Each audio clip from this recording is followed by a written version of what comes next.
manonood. Simula na ng mahiwagang adventures sa Alice Bungisngis and her Wonder Walis. Kapartner ang Nido Fortified. New Ariel with freshness of downy passion at smart dishwashing paste.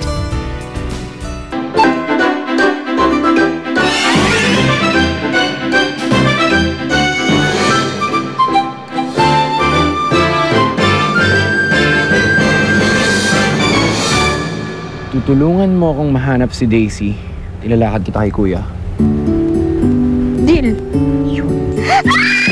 May patay! Anong patay? Ngayon ako pupunta sa ampunan dahil kukunin ko si Alice. Sa pagkakataong ito, hindi ako gagamit ng dahas, kundi diplomasya.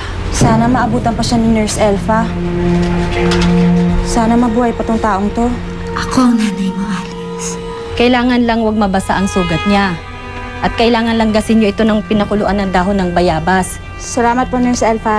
Bakit parang hindi kasi gaano inaasahan ko pakiramdam yung nararamdaman ko sa kanya? Kung buhay lang ang anak ko.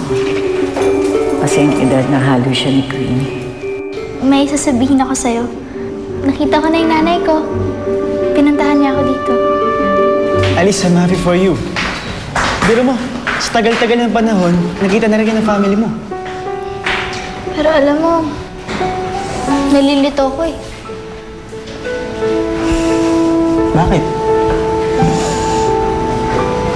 Paano na si Tatay Ipeng? May iwan ko na siya kasi kukunin na ako ng nanay ko. Sino na mag-aalaga sa kanya? Wala na siyang kasama. Alice, huwag kang mag-alala. Aalagaan ko si Tatay Ipeng. At kapag nagkaroon kami ng time, dadalawin ka namin kapag nakalabas na siya ng kulungan. Naguguluhan pa rin ako eh. Magulo, Alin? Magulo yung sarili ko. Yung pakiramdam ko sa nanay ko. Kasi alam mo, nakita ko si Wendy nung makita niya yung itahilaryo niya. Nakita ko na sobrang saya niya. Kaya lang ngayon ako parang kulang. Yung malayo yung loob ko sa kanya. At saka hindi ko nararamdaman yung sinasabi nilang lukso ng dugo. Maaga pa para husga mo yung feelings mo para sa kanya. Oo nga. Alam ko, simula pa lang kasama ko na talaga yung mama ko. Pero hanggang ngayon, malayo pa rin yung loob ko sa kanya eh. Kaya huwag kang magmadali. Darating din yun sa'yo. Matagal kasi kayo nagkalayo, kaya ganyan nararamdaman mo eh. Pero tignan mo, kapag nagkasama kayo na matagal, mararamdaman mo na siya na ang nanay mo. Eh, salamat ah.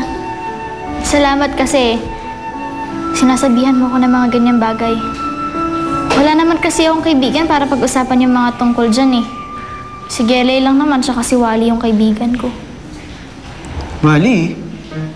Sino Wally? May kaibigan lalaki? Wala. Sabi ko, Wally. Si Gelay lang, Wally ng iba. Si Gelay lang, wala na akong ibang kaibigan. Okay, akala ko sino na. Punta dito yung nanay ni Alice? Weh! Totoo ba yan? Totoo yun, no? Kasi ayun yung sabi sa amin ni Miss Dora eh. Tsaka ang sabi pa daw, dapat daw kukunin na si Alice kaso hindi lang pumayag si Miss Kasimsiman. Baka naman di niya tunay na nanay yun.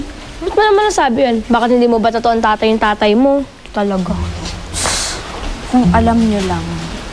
Anong sabi mo, Wendy? Baka hindi nga niya tunay na nanay yun, di ba? Baka napagkamala lang si Alice.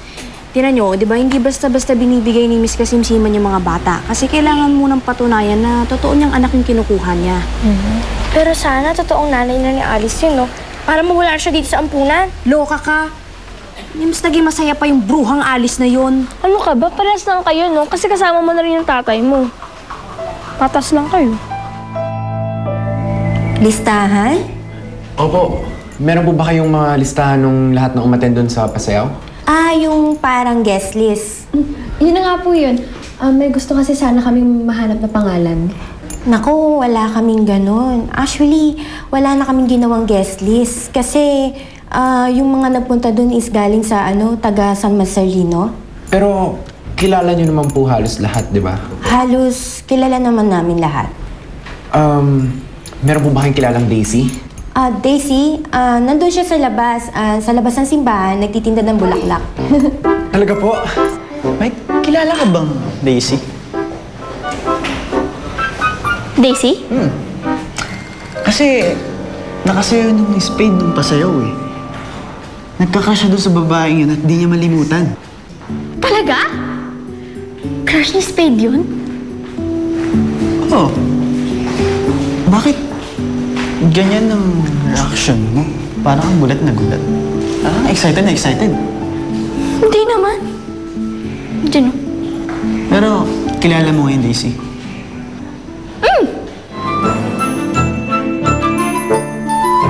Ayun siya.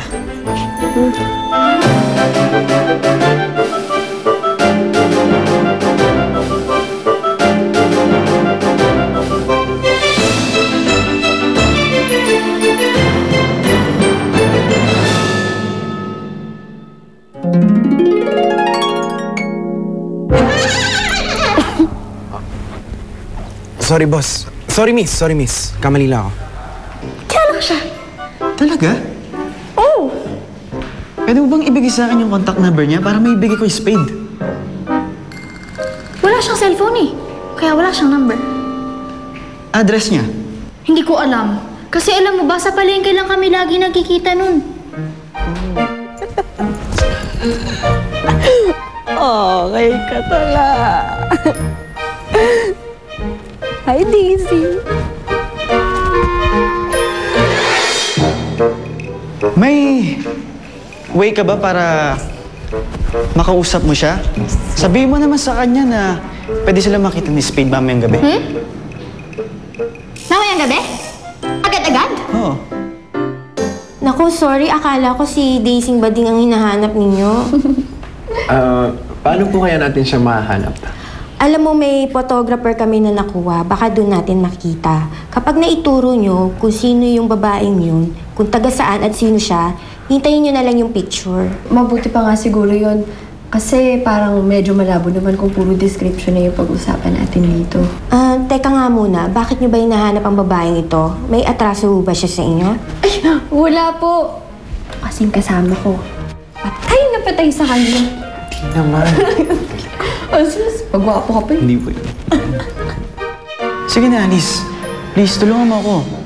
Alam mo naman yun, sa kakaisip mo mamaya, masira ulo na eh. Ang kulit ka ni Spade eh. Sige, makikipagkita ako sa kanya. Makikipagkita ka? Oh, ako. Makikipagkita ako kay Daisy kasi si Daisy makikipagkita kay Spade mamayang gabi. Oh. Alice, salamat ha. Alam mo, Jack, matutuwa to si Spade. So, mauna na ako sa'yo. Huwag mong kakalimutan si Daisy ha. Okay? Sige. Thank you, Alice. Bye! Bye. Ingat ah! Ano na naman ginawa mo, Alice? Nagsinungaling ka na naman. Anong gagawin mo ngayon?